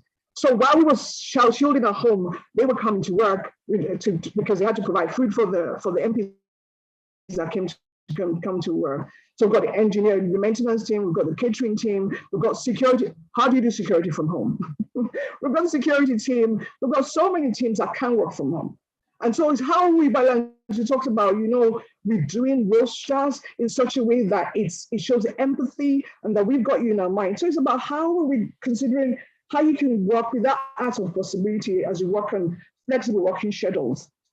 The other is about, we said one of the things people want is career progression, opportunity to progress, opportunity to develop. So it's about thinking of what career pathways and structures for growth opportunities do you have. So our outcome as the L&OD team is that our people feel able to grow. So whatever we're doing, whatever thing I'm working on, it's got that, does it enable our people to grow, the employees? And sometimes it doesn't have to cost a lot of money. Also, I am anti-training for training's sake. I mean, that's always been, I've been in L&D for quite a lot of time, a lot of years now. And just because you churn out training to people doesn't mean that performance improves, does it? We found out that training does not always change behavior. So it's about working with creative with maybe with a little money and encourage and let people know they matter. So right now, what I'm developing is a mentoring scheme whereby we're getting people who are complaining that they're down in jobs that they do not enjoy to come and be mentored. So we've got what we call reverse mentoring, we've got reciprocal mentoring, we've got the old-fashioned mentoring. Reciprocal mentoring means that I am a junior staff and you are a senior staff, but we're both mentors. So mentor you to realize how it feels to be below the challenges I have, and you mentor me on how I can get up there. So you've got reciprocal mentoring, you've got reverse mentoring and all that. So that's working. You don't need money for that. We've got a lot of shadowing is another thing. I think that was what Kemi was saying when she said she was being moved around. So you get an opportunity to shadow someone in another team, and you see if it's something that you're cut out from. What I realize is that in the House of Commons, we've got so many, I'm so sad to say this, so many Nigerians that are overly qualified in low-income jobs because of how they came in. Someone saw me a lot of them call me Auntie Bonjo, which is, it just, people don't understand. I said, yeah, I'm older than them, call me Auntie Bonjo. But someone said, and I said, she has a degree. And I said, you have a degree? And she said, yes, but it's from Nigeria. I said, my first degree is from Nigeria. And some don't even realize that they can use a degree. So what I'm championing now is to get these ones to rotate around teams and get internal promotion, to try out things and try out things and then internal promotion. We have what called career support. The whole of the L&OD team, we've got a team that got the career support coaches. We help you with form filling, we help you with interview skills, we do mock interviews for you to ensure that within the organization, you are prepared for better life. That's why I say it doesn't have to cost money. And we help you, as I said, and because of the organizational-wide thing, you are telling them you matter. And that's what the core thing people want to know.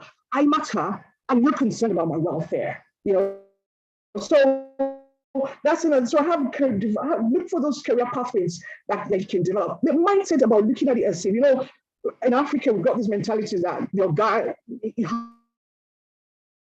has the power. Yeah. If we can rethink it and think about the employee has the power, then developing them becomes something we see as a responsibility, not telling us to go and buy rice and beans from down the road, and that's, they have no option but to go and buy the dodo from Yasin down the road. Do you know what I'm trying to get at? So we've got those kind of things. Those are those perks, you know, that as employee perks that you can add that makes people feel valued, and they don't cost money, you know. And the third thing we have, and I think is very important, is having a robust employee engagement experience strategy. And that's one of the things whereby it's a two-way conversation.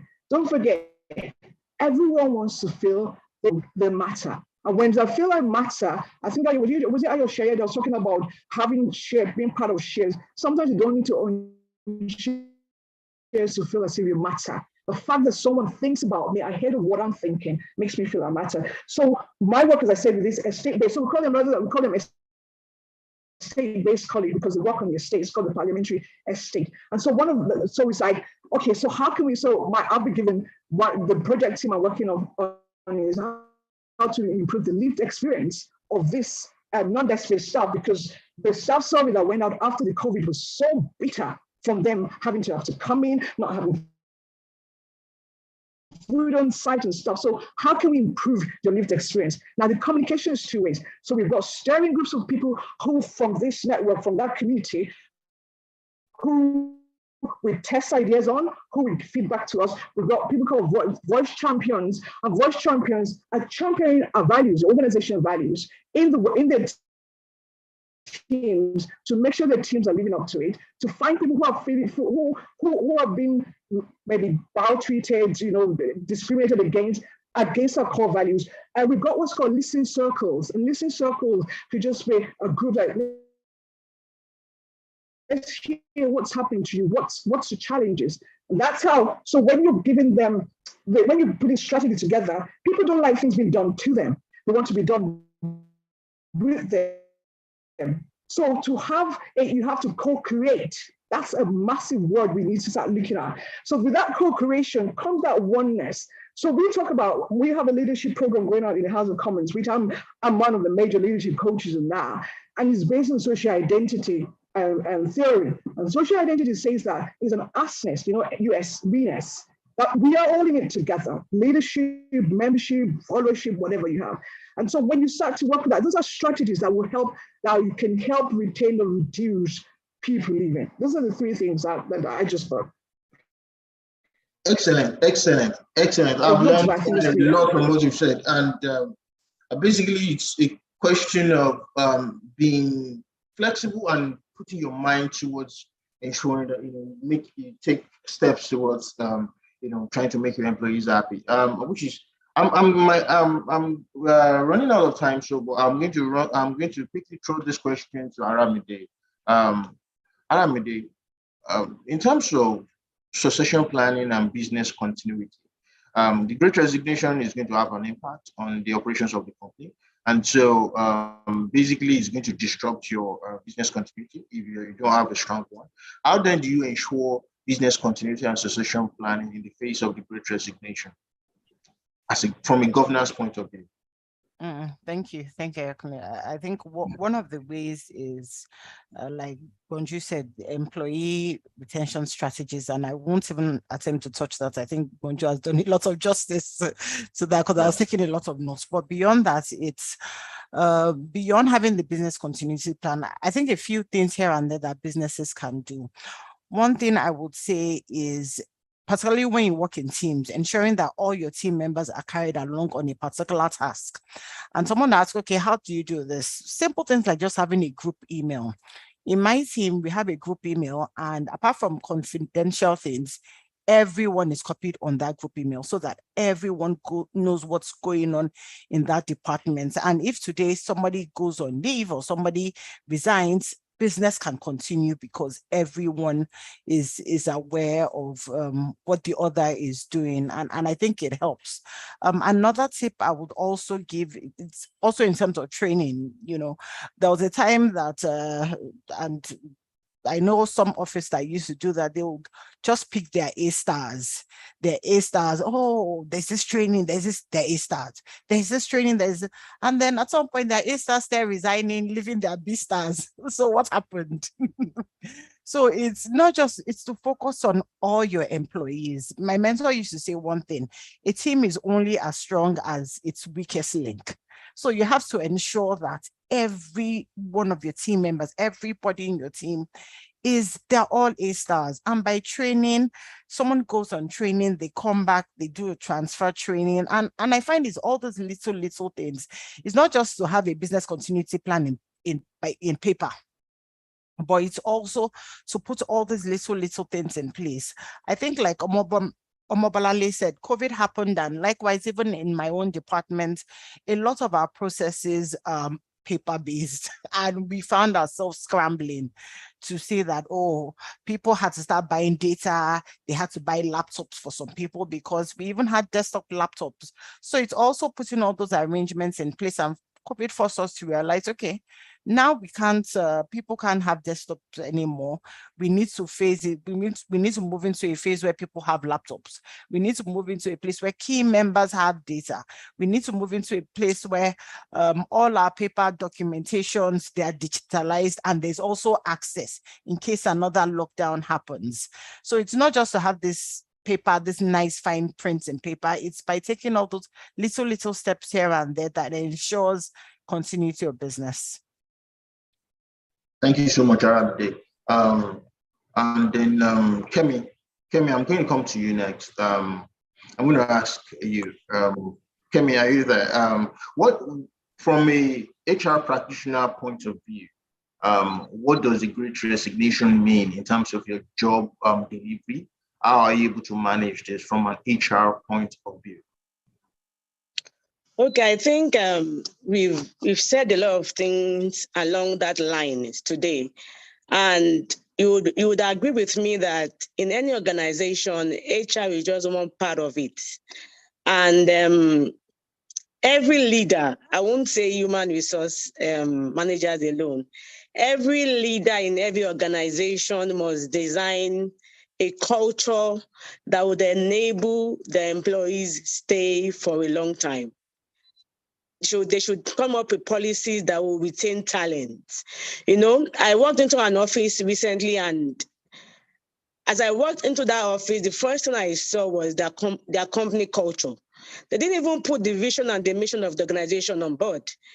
What I saw was this organization gives every staff a sense of belonging, to love your job, to love your colleagues, and to love the environment you work in. That was the company culture in that organization. And so the onus is not only on the human resource manager. It falls on everybody in that organization, including you and your colleagues, because, you know, it trickles down from the leadership positions to those who are at the bottom line. How do we want to make ourselves better in the first place? What are the things that you are going to do? Like Shere said, he said sometimes some people are not just even employable, and that is the honest truth. You know, the gap is there. The skill gap is there. The jobs are there, but the people that are even looking for the jobs cannot even fit in to what we have on ground. So it's something that we need to actually critically look into, because it's not only a one man's job. Now, at the end of the day, how do I treat my colleagues? Some people go to work because they've got lovely colleagues. People go to work because they are just happy going to work. So we must ensure that as a leader, we show empathy. You know, that word empathy, I keep saying it every time, because it is something that covers every area of our lives. Why would I want to come? So someone should be able to come to work because I met Kemi today. I'm happy. She has made my day. Okay, so the company culture is very, very important. What is the process? What is the structure that has been put in place to ensure that there is first a good level of communication, when people can actually express themselves. Some organizations, people can't express themselves. The moment they see the CEO coming, everybody takes a bow, or they take to the next exit. So we must give room for communication. So human resource, like I said, is not really our own. It is our issue, but it's not solely our issue, because it boils down on everybody. It is everybody's job right now. I must get to job and to my workplace, and I'm happy working because I have got a good environment to work. I've got good colleagues that I interact with every day. And also I would say that in terms of value, you know, sometimes we put this value on paper. You know, we write our value propositions a lot of times, but we do not actually execute this word called value. A lot of times we don't like to take a chance on our employees. We don't want to take a chance, right? Because you feel that they're going to drop the ball. And they said something very profound. A lot of times we send the A-stars employees to trainings, and we leave those that on the B or the C levels or the Z, we leave them behind. So what makes you feel that the person on that Z level can't go for that training and come back and the person is happy? So we must ensure that we push these pegs, let it go round. It's not just one man's glory. It is a team thing. And we must ensure that we are not making somebody lacking in, somebody staying behind to say, okay, they don't actually recognize me, so I'm just, and that alone can make somebody walk out of the door. Yes. So it's not only an HR thing. I will not agree to that. It's everybody's job right now. Let's become individually, what are we doing to ourselves to upskill? And also, what is the effort you are doing to make somebody happy in the workplace. My co-colleagues, how am I making the person happy? And as for those who are leaders in organizations, what are the policies? Or even if we need to revisit our policies regularly, let's do that. Let's go on. People say, sometimes people visit organizations to check what they are doing, not because they want to be hired. I remember that I've gone for interviews only because I wanted to see what that company culture is all about. I go for interviews like that and I ask questions. And I come back to my organization and I say, okay, let's implement this. Sometimes the managers will say no, but we'll keep on pushing until we are almost there. So we shouldn't give up to say that, okay, that I've put this on paper and the management is not actually approving it. For me, I would always stay there. Sher said something very important. He talked about resilience. Is it resilience now? I think I heard that word from him. We must be resilient in everything that we are doing right now. We must ensure that we push through. We're not giving up on time. At the end of the day, you just want to be happy and you want to create a good environment for those people who are working with you. So I think that's the only thing I have to say. Oh, thank you so much. Thank you so much. So effectively, it's not just the work of HR to make sure that, and I've also seen a comment by Margaret saying, Margaret is the head of HR project, and she said that, it's very important to build relationship with colleagues because we spend hours together. And so I'll tell you, you've done a lot of justice to this topic. And last words from each one of you. Just give me 30 seconds because we have managers on this call, we have HR practitioners on this call, and we are talking about Great Resignation. So in 30 seconds, please, let's hear from you what you think managers and HR practitioners should be doing to manage the Great Resignation and how to just free talk to us about this. 30 seconds. I'm going to start with you.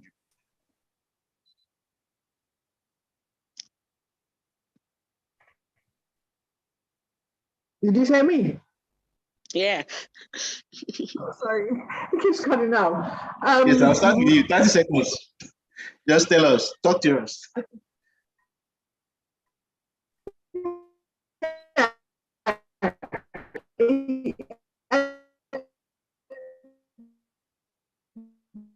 Is it my line or is it? I think your line was a bit bad.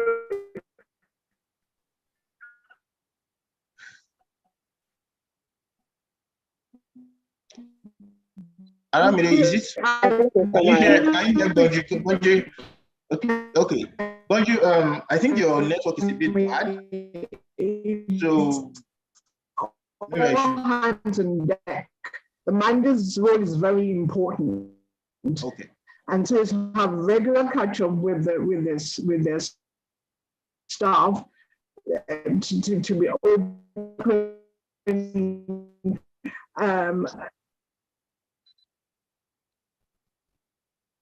Okay, can you hear me now?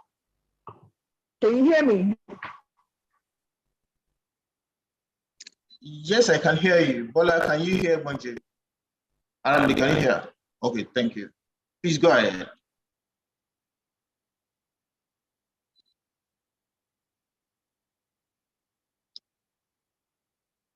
I think we've lost briefly. Okay, so I'll come back to you. But you just hold the thoughts. I'll come back to you. Hopefully by the time your network is stable. So you talk to me, Aramide. 30 seconds. What should people be doing that they've not been doing so far on the Great Resignation? I'm not going to say. What I'm going to say is the way the pandemic came and led to the Great Resignation and the way employees are disrupting. Employers too, in order to attract, retain, and motivate top talent, employers need to disrupt and do things differently. That's all. Thank you. Thank you. Brief and straight to the point. Kemi, you want to talk about 30 seconds, please? I think for me is about people achieving their dreams. Yes. Look, go after what you desire to do. Don't let anything around you hold you back. You desire to be a cook one day. This is the time that you have to do it. Okay, you desire to be a business analyst. This is the time that you have to do it. Thank you. Okay, thank you. Share. Okay, so final 30 seconds. I think I would say the great resignation is not, I mean, for HR managers and management, it's not something you want to fight or live in denial of. It's here, right? I would rather advise that you manage and learn to mitigate. That's probably the best you can do. Learn to manage it, learn to mitigate against it, and learn to also, it should be a pointer to you that the workplace will not always remain the same. So you need to start planning for the future. You just don't know what is going to be the next phenomenon that we're going to be grappling with. So the equilibrium seems to be shifting. It used to be the employer's world, but right now you ask all the recruiters around you, they will tell you that the employees seems to be calling the shot a lot more than they used to. So we need to just prepare for the workplace of the future. Thank you so much. Prepare for the workplace of the future. Thank you. Yes, this is the first time since the Industrial Revolution that we've had for about 4 generations of people in the workplace at the same time. And then we're at a time where the generation that are coming, the Gen Z and the ones that we have not defined, are not only disrupting the workplace, we have COVID as well. So as employers, you need to chart the path. You need to define what matters to you. You need to think about business continuity. And as employees, don't hold back. Don't hold yourself back because you feel like when is your next bread going to come from? You need to be decisive about your career and then follow through on it. While doing that, make sure you're being realistic in your expectations and desire for yourself. Those are my final words. Thank you. Thank you so much. And we'll be back. We're back at Bunji. Bunji, welcome back. I see you had the network page. So your final thoughts. Sorry about that. I do not know what happened. I'm joining from my phone now because my Wi-Fi seems okay. Well, yeah, the last words is that managers have got to, there's a job for the managers to do. As Kemi say, it's a joint all hands on deck. And managers got to, uneasy wears the head, wears the crown. If you can't be a manager all round, don't take the role.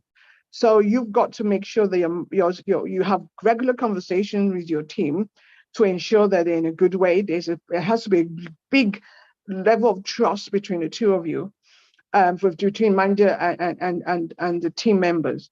And for everyone on this call, especially the JAPA and the stay at home, there is big opportunities now in Nigeria. I know people who've been looking for a job for a long time that haven't been able to get. But as people are leaving, man, doors are opening for them.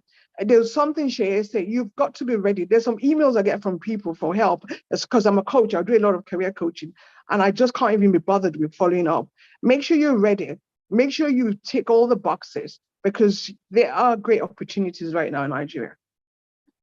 Oh, thank you so much. Great opportunities in Nigeria. Thank you so much. I've learned a lot. I've taken a lot of notes from every one of you. And it's been quite an interesting conversation. At this point, I'm just going to call on the chairman of Kaizen Academy to give a vote of thanks to, and then we take it from the Mercy. Please, if you're here, please come on. Come on. Yeah, thank Mercy. you. Yeah, thank you so much, Ayo. It's been such a fantastic session. I've been spellbound. I just couldn't, there was nothing else I could do, but just to listen to the panelists discuss and just dissect the entire topic we've had today. So thank you so much. It's been such a fantastic session. It's been very insightful, very educating, and extremely very interesting. So thank you so much. So to our panelists for doing such a wonderful job in dissecting the topic and just making the conversation very engaging for everyone. And these are conversations that we should be taking from here to our management teams as we leave the session today. I must commend the management team of Kaizen Academy, led by Lillian Madweke, for putting this up, for putting this entire session together. It's been such a fantastic process, and being able to have this panelists and being able to have all the nuggets that we've gotten out of here. So Lillian, well done to you and the team. For some of us that don't know, Kaizen Academy Nigeria Limited is a consulting firm. We are based in Lagos and Nigeria. We provide bespoke consulting services with respect to corporate strategy, governance advisory, and also governance training. So please do look us up on our social media handles at Kaizen Academy NG. Also do look us up on our website as well. We want to thank our distinguished panelists. Aramide is in-house. So, Aramide, thank you so much. Kemi, thank you so much. Sheye, fantastic meeting you. Thank you so much. Bonju, Omobolanle, thank you so much. And Ayo, well done. It was such a very well, you were just awesome being the moderator. Yeah, because and I'm sure that's because it's also a subject that's really dear and close to your heart as well. So we want to thank our panelists for making it such an engaging session and a very impactful one at that. We'd like to thank all the members of the press that are with us today and everyone who has joined us on this call. We want to thank you for your participation. We want to thank you for joining in on the conversation. Thank you so much. We hope to see you at our next session, and that's scheduled to hold on Thursday, November 3rd, 2022. So please do mark it in your register. You would have all the communication sent out in due course. And we have another fantastic subject, fantastic topic, and you don't want to miss it. Our topic is breaking the glass ceiling for in-house counsels, company secretaries, and chief legal officers. So please, I don't think we want to miss it. So let's get our colleagues, let's get the information across. And please, like I said, do follow us on our handles, subscribe to our newsletters, and also check out our website. So until then, until we meet again in November, this is from everyone at Kaizen Academy saying thank you so much for everyone who has been a part of this session. It's been such a fantastic one, and we look forward to hosting and having everyone back again in November. So thank you everyone once again, and bye for now. Thank you so much. Bye. Thanks for having us. Thank you. Bye. Bye. Thank you. Thank you, everyone. Bye. Thank Thank you you. so much. Bye. Thank you, Aramide. Thank you, Thank you. Omobolanle. Thank you, Thank you. Mercy. Thank you. Everyone. Thank you, Ayokule. Thank Boju. you. Bye. It was a Thank you, pleasure Lilian. meeting everyone. Thank you. Thank you. Bye. Thank you. Bye. Thank you.